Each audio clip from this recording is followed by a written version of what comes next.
Well, welcome. I'm glad to have my good friend Brad Bigney. Brad, I was just thinking that I've known you since 1986, and I think that was the year you got married, right? That's right. A lot of Yeah, things happened that fall and summer. yeah. So it's been a long time, and as I mentioned to you, I'm just using these opportunities to talk with some friends of mine that are pastoring, and so I appreciate you coming on and being a part of this. This is just a little introduction for our church, and Brad Bigney has been pastor since what 1996, January 1996. Yep. And Yep. you're in Northern Kentucky. There's Grace Fellowship. It's three campuses. The main campus, is that in Florence? Is that correct? Yeah. Main campus So, in Florence. and the Uh, church started out as really, when you came there, was it was already a church plant, or or was it already functioning as a church? yeah. Yeah, It basically. was it was functioning. I always call it an easy church plant. When church planners reach out to me and say, "Hey, I'd love to talk to you," it's like I started with 45 adults who could Yeah, already give enough that they could pay me full time. yeah, And but I was their first pastor, and they'd been doing it for 18 months without a yeah. pastor.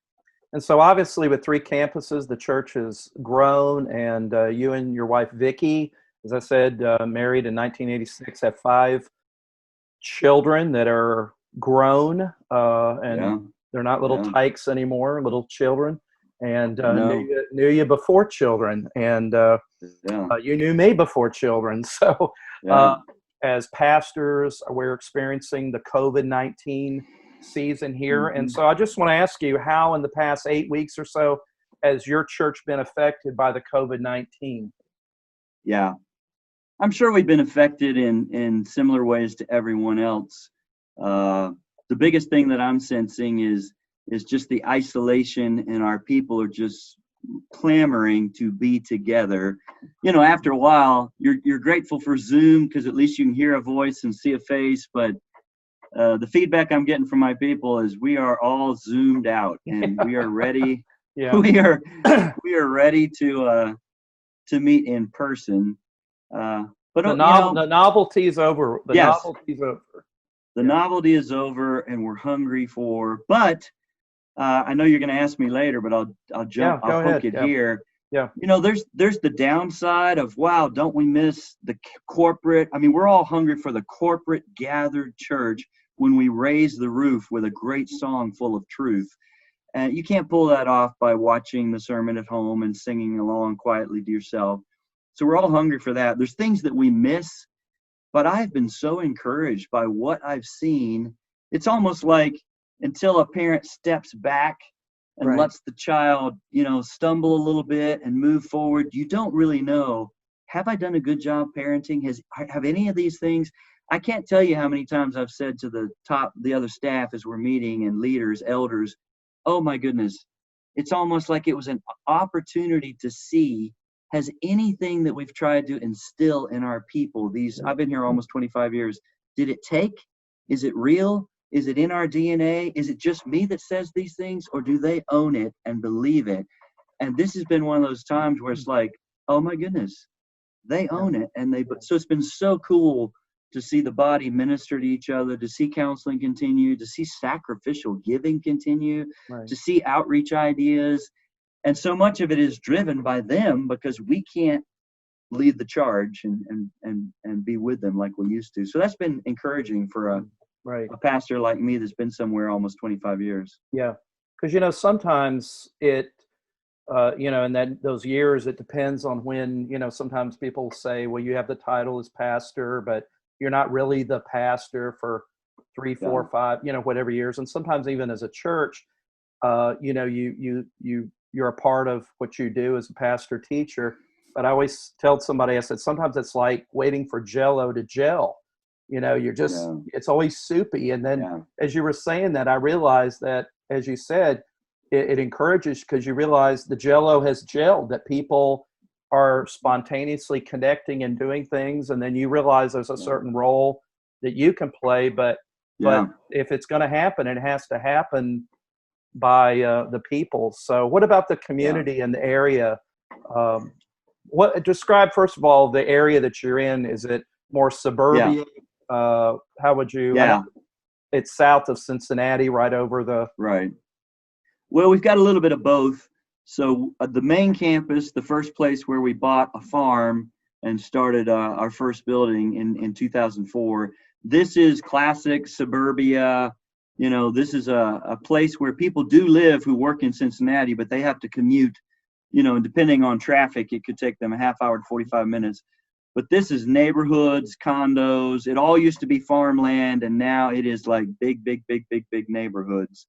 But the other campus that we started 5 years ago is over by the river. So the Ohio River divides Ohio and northern Kentucky. And so we put a campus right over next to the river, and that's much more close to the city, close to a lot of the universities. We've got University of Cincinnati, Xavier, northern Kentucky, and it's got a different feel.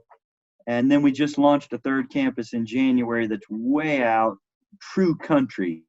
So we went out, but again, it's farms that have been turned into tons of neighborhoods, and there wasn't any really, a church that's really preaching and doing biblical counseling and focused on equipping the people. Just kind of some older traditional churches were about all this out there.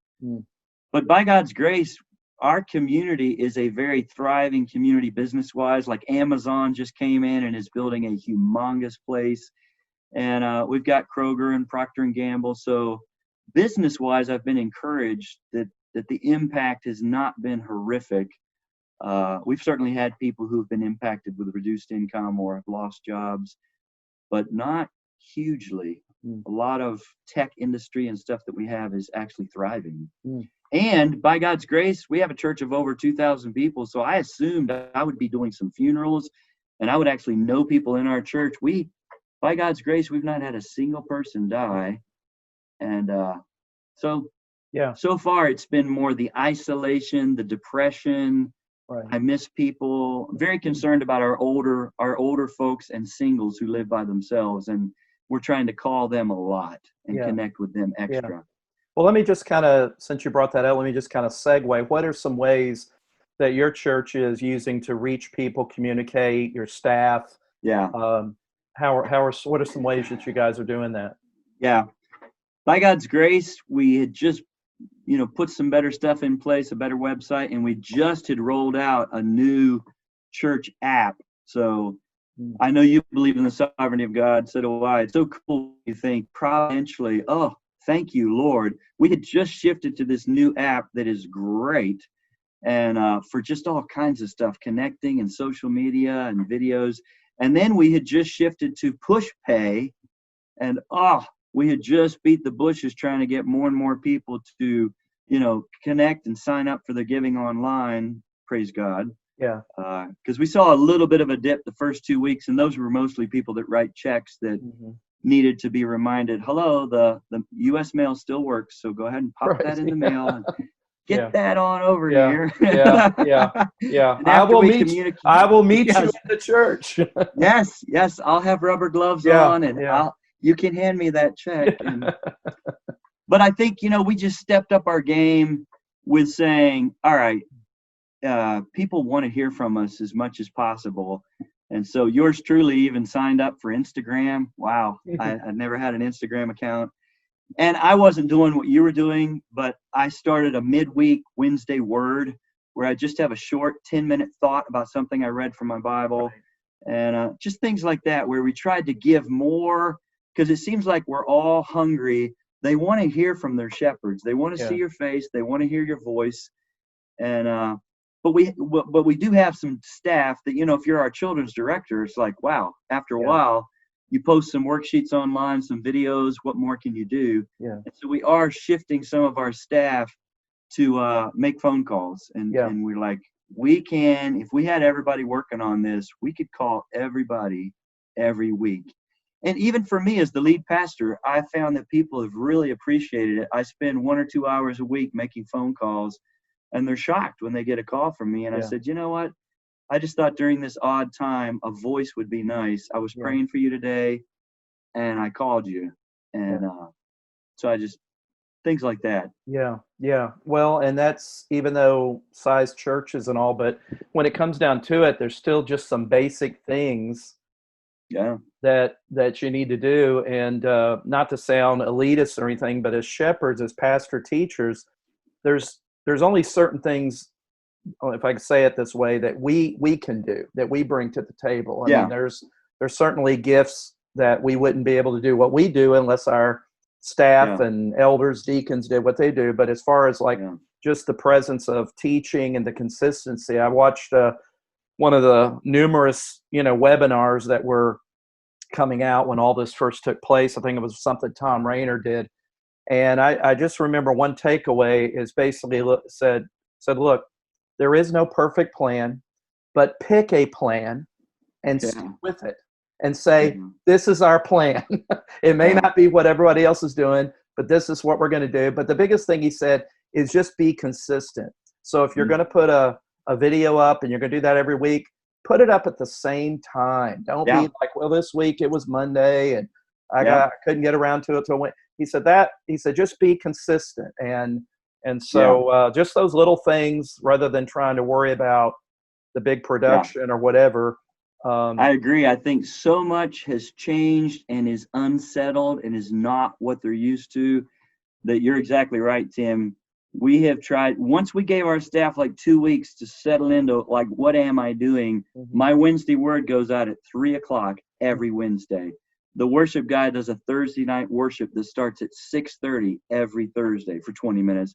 And the Sunday morning live stream sermon goes at 9:30 every Sunday morning. Yeah. And I think the student ministry have something every day that they're teaching through a book of the Bible. Yeah. And you're right. People want to know, give me some consistency and some parameters and some handholds right now in a world where everything just seems unhinged.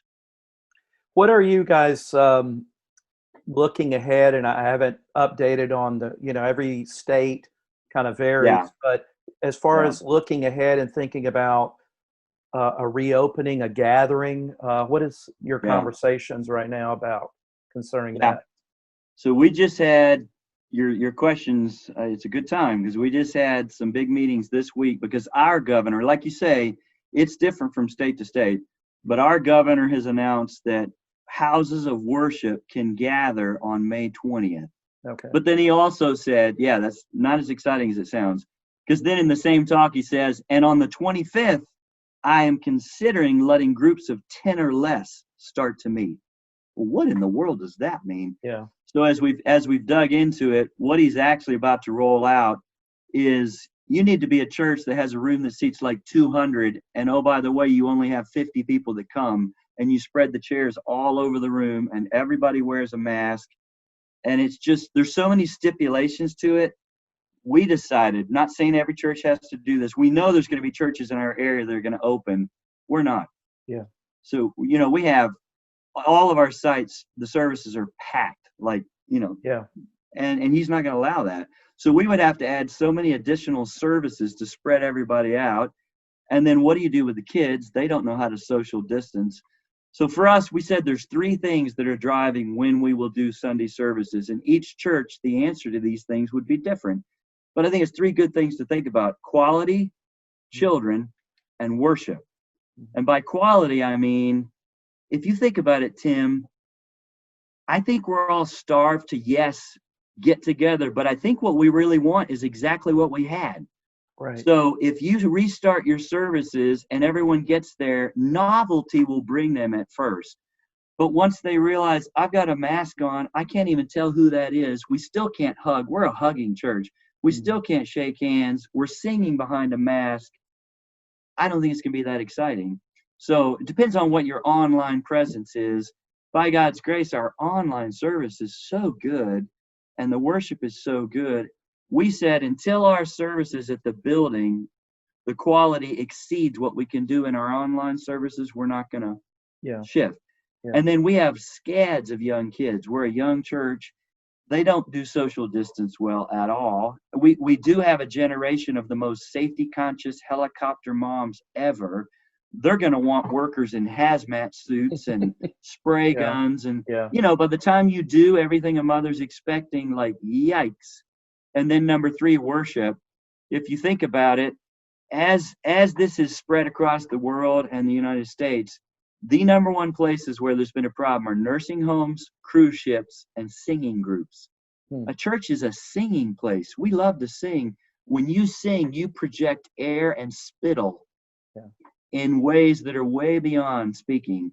Yeah. So because we sing, and that's really what we're hungry to get back together to do, is corporate singing, because we have tons of kids, and because we do have a good online presence, we're going to wait. Now, as soon as I say that, like, oh my goodness, as soon as he gives the go-ahead for smaller groups, woo, we're going to start counseling again in person. We're going to do small groups in person. We'll do other Bible studies and stuff. And I think that will meet some of the need. If we could shift from Zoom for so many of those smaller meetings, I think our people will be okay. They're not all going to be happy. I know it. I want to get back to corporate worship too, but I don't want a room that's half full and chairs all over. And we had to have 7 services to spread out, and we've all got a mask on, and we had to point a gun at their forehead to take their temperature, and there's a line out the door, right? I mean, how special is that going to be? Yeah. And that's just me. So if you no, start 2 weeks, God bless you. Yeah. I hope it's wonderful. Yeah. Yeah. And, we were a few weeks back, we were possibly anticipating Mother's Day, but our governor, pretty much very similar, who's been very, trying to be very, opening things, but yet putting those limitations. We just decided, let's wait. And I think right now, as you said, there certainly is anticipation, but we don't feel that pressure. We feel like that the people are being connected. We feel like we're not they're not wandering off the ranch. We still know where everybody's at. We're doing ministry online and in person. So we just don't feel that pressure like, boy, we need to get back, or we're not going to have anything to come back to. There's not that feeling at all. Right. We said, let's just wait. And sometimes it's just almost a week to week type of things, because things could change.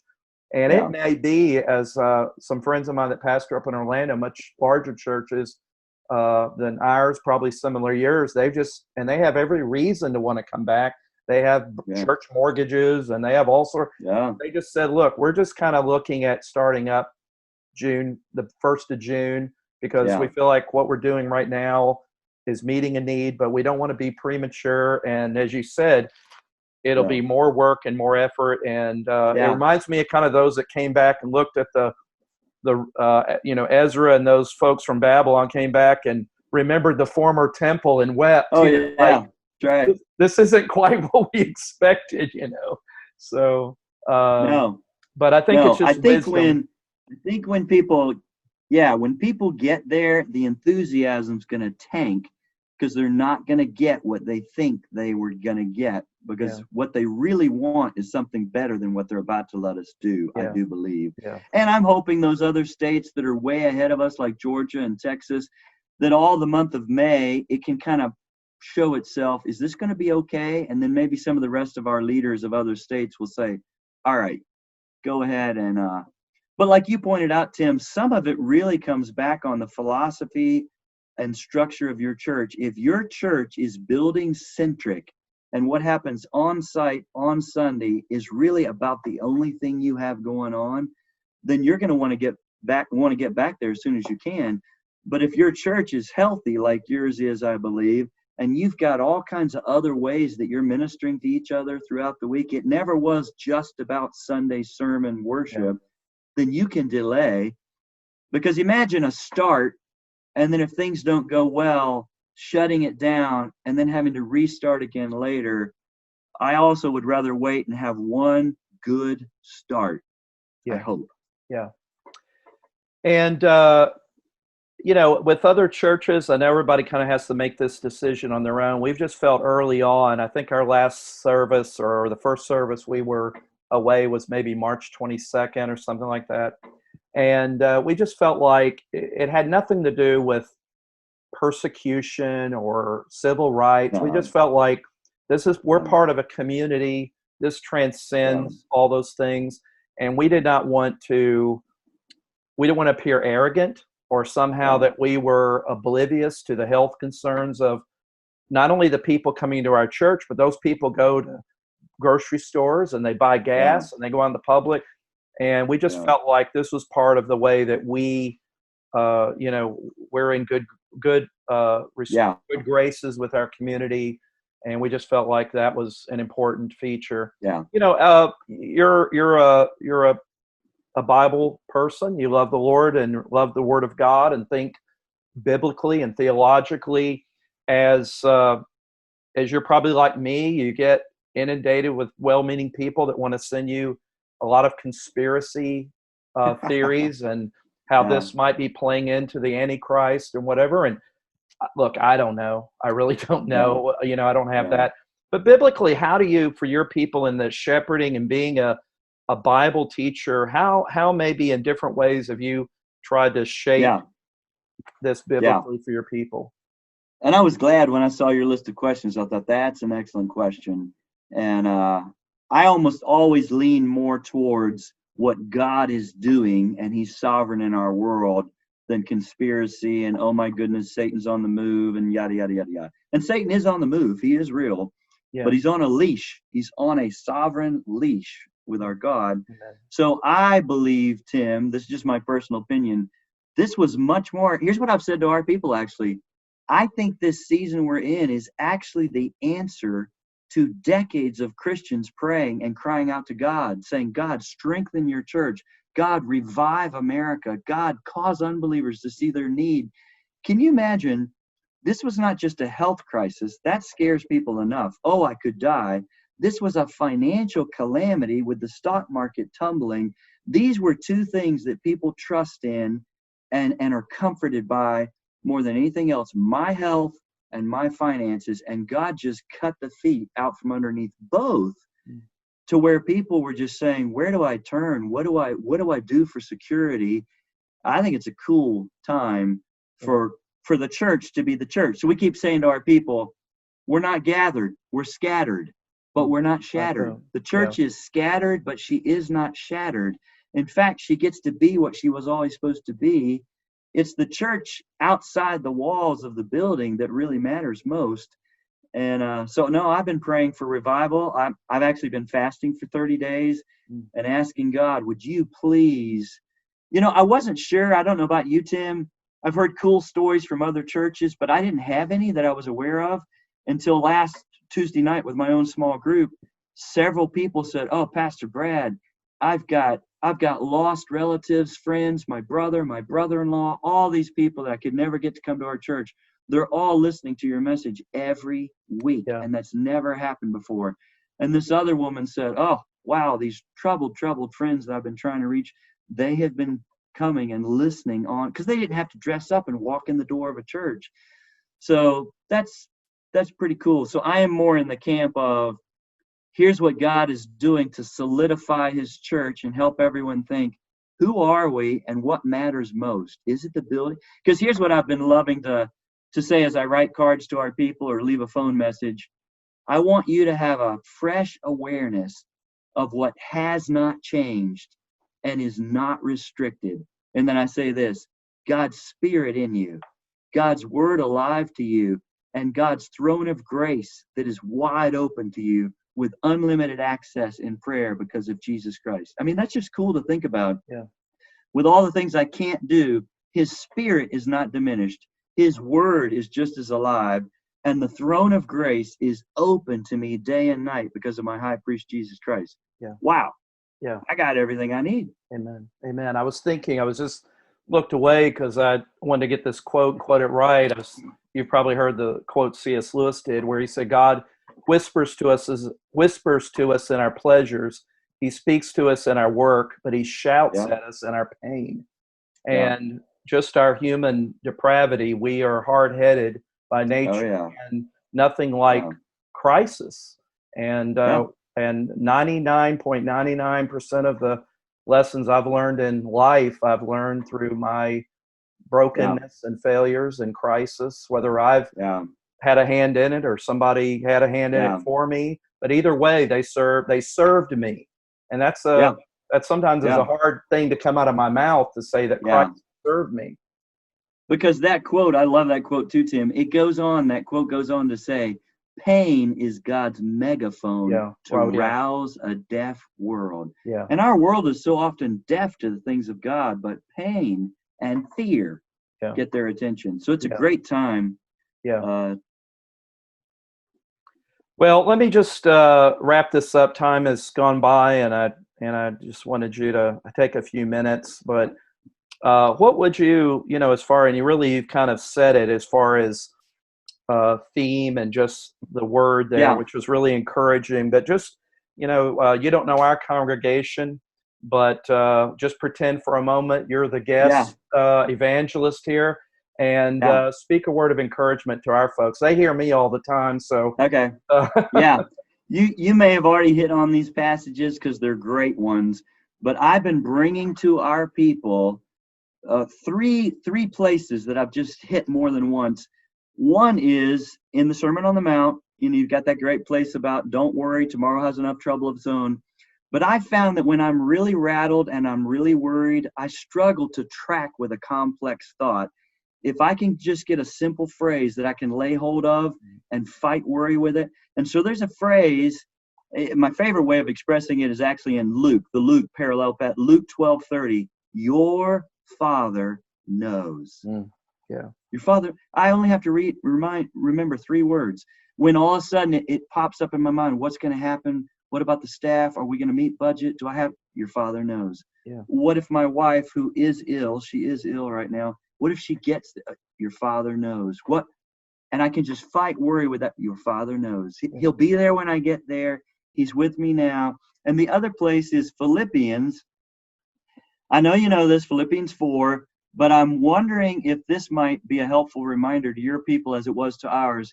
If we played that word association game to Christians who've been around a while, I say worry, you say what passage? Oh, Matthew 6, Philippians 4. But most people start in verse 6 of Philippians 4. Be anxious for nothing. And they jump right in with a command and they start trying to obey it. And then they say, it doesn't work. I'm trying not to, but I'm still anxious. The Bible didn't always have verses and chapter divisions. right. Verse 5 ends with an amazing phrase. The Lord is near. And I'm convinced that probably should begin verse 6. Because verse 5 actually says, let your gentleness be known to all. The Lord is near. What does that have to do with? It should be, let your gentleness be known to all, period. The Lord is near. Be anxious for nothing. An anxious person is a person who God is not home on the throne anymore. He's not with me. I'm an orphan. I'm isolated. Anxiety loves to isolate us so that all we hear is the echo chamber of our own scary thoughts and feelings. And that phrase brings back to mind, God's with you. Yeah. Good Father, the Lord is near. So those two places, Tim. Yeah. No, that's great. I think I got my, I might have my sermons for the next couple of weeks. No, that's really good. And that's really a great insight. And that's why I love your gifting and teaching the word. I learned so much always from you. And I think it was this past Sunday, or I kind of said in my message, I said, you probably think, what, Pastor, why do you always talk about the sovereignty of God? Because, pastors, I really only have one message. They just preach it 100 different ways. Yeah. And I know, just reading your intro, your bio on the website, how the sovereignty of God, both of us at the same place, same time, that's right, changed the paradigm of our whole thinking. And that never changes. And when you said that about your Father knows, I couldn't help but think about when Peter was being asked those questions. And finally, he just said, Lord, you know all things. Yeah. I like, what else can I, Lord, you know all things. Yeah. And in the same way, I just said, Lord, you know all things. And well, listen, Brad, thank you very much for being here and taking time out of your schedule. It means a lot. And I think this will be a great encouragement. And Lord willing, somehow our paths will cross in Florida, maybe one of those Kentucky winters. Lakeland, Florida might be an attractive place, but just appreciate your time and give Vicki. How is Vicki doing these days? I know she's doing well. Her health is stabilized, but she lives with a compromised immune system, so we've tried to be really careful Sure. with her. And so far, she's not gotten ill, Great. and we're grateful. Great. She's still as sweet as can be. Right. So thank you. Let me say something to your church family. Yeah. I love to brag on pastors. So you guys, you have a great pastor. Tim Campbell is a great shepherd, pastor, teacher, and you've got a good one. So encourage him, pray for him, work side by side with him. He knows he can't do it all himself, but he's a great shepherd, pastor, equipper. So I'm excited what God's doing there through you guys. Well, thank you, brother. That means a lot. And hope you have a great season as we're working through this. But again, thank you so much for your time, and Lord willing, our paths will cross soon. Amen. All right. Thanks, God bless, Tim. Brad. All right. Bye.